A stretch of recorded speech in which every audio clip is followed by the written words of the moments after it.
வணக்கம். இந்த rose plant உங்க எல்லாருக்கும் நினைவிருக்கும் அப்படின்னு நான் நம்புறேன். இந்த ரோஸ் பிளான்ட்டுக்கு ஃபெரஸ் சல்ஃபேட் டேப்லெட்ஸ் குடுத்து, நான் ஒரு எக்ஸ்பெரிமெண்ட் பண்ண போறேன் அப்படின்னு சொல்லி, ஒரு ஷார்ட் வீடியோ நான் இஷ்யூ பண்ணியிருந்தேன். அத நீங்க எல்லாரும் பார்த்துருப்பீங்க இல்லைங்களா? அதோடைய எக்ஸ்ட்ரார்டினரி அவுட்புட் ரிசல்ட் தான் இப்போ நீங்க பார்த்துட்ருக்கீங்க. ஒரு 10 ஃபெரஸ் சல்ஃபேட் டேப்லெட்டை பொடி பண்ணி இந்த செடிக்கு நான் குடுக்கும்பொழுது, இந்த செடிகள்ல ஒரு நியூ ஷூட்ஸ் கூட கிடையாது.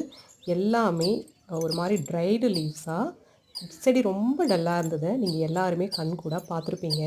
பட் இப்ப பாருங்க இந்த ரிசல்ட்ட எப்படி இருக்கு? எவ்வளவு பூக்கள் பாருங்க. கிட்டத்தட்ட 20 ஃப்ளவர்ஸ் இருக்கு. அடிஷ்னலா 20 பட்ஸ் இருக்கு. ஓகேங்களா? இந்த சம்மர்ல மத்த பிளான்ட்ஸ் எல்லாமே பார்த்தீங்க அப்படின்னா, 1, 2 பூக்கள் தான் இப்போ குடுத்துட்ருக்கு. ஃபெரஸ் சல்ஃபேட் பொடி பண்ணி இந்த செடிக்கு நான் குடுத்துட்டு, நான் செஞ்ச எக்ஸ்பெரிமெண்ட்டோட அவுட்புட் என்ன அப்படின்னு சொல்லி பாருங்க. ஓகேங்களா? எக்ஸ்ட்ரார்டினரிங்க. நானே ஆச்சரியப்பட்டு போயிட்டேன். இந்த அளவுக்கு ஒரு ரிசல்ட் இந்த சம்மரில் கொடுக்கும் அப்படின்னு சொல்லி நான் நினச்சி கூட பார்க்கல. சூப்பர்.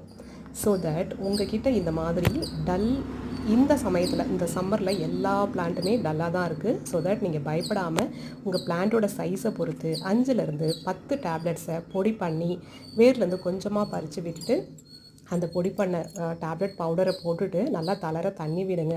ஓகேங்களா? நீங்களே பார்ப்பீங்க அவுட்புட் உங்களுக்கு எவ்வளோ எக்ஸ்ட்ராடினரி கிடைக்க போகுது அப்படின்றத. இது கொஞ்சம் லேட்டாக தான் நான் போட்டேன், கொஞ்சம் டைம் இல்லாததுனால. So sorry.